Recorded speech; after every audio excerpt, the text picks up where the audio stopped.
Hi buddy, this is me, Jerry, J Prepper Farmer, for another video, and I'll teach you how to make fertilizers, organic and biofertilizers and pest control in one to help you to have your own fertilizers and pesticides or pest control.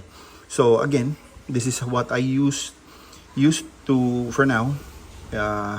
Because we have a crisis right now, and I hope you guys are okay, doing fine, even though we're facing a lot of trials and full of uncertainties.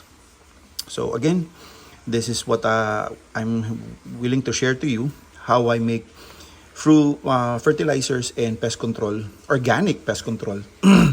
So you don't have to buy fertilizers and pesticides. So I use it to control the pest in my fruits and vegetables. Then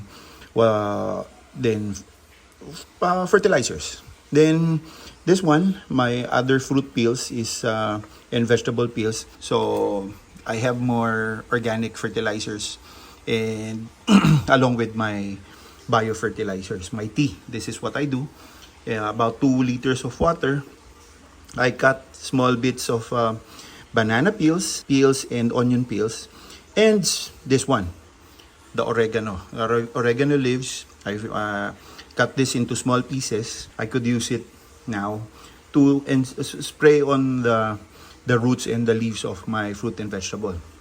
So again, it's a bioorganic fertilizer because banana peels has phosphorus and potassium, and along with mango peels, so to help the growth and flowering of the plants. So with onion peels and calamansi and garlic and oregano, it controls the insects. So the insect stays away because of that good and aroma smell of this oregano leaves. Again buddies, so this is how I do it. Cut it into small pieces, then put it in the tea for maybe 10 to 12 days. And some of the cuttings, I use it to put it on my organic compost pit. So again buddies, hope you learned a lot these trying times, and keep safe buddies. Ingat palagi and for peace.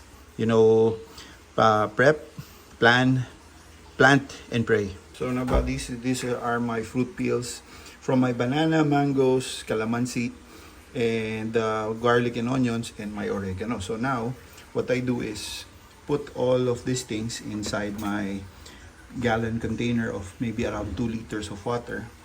So in about 10 to 12 days, it will ferment.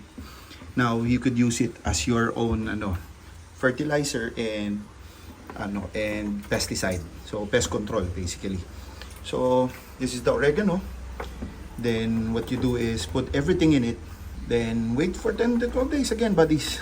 So this is I'm gonna make it into a tea.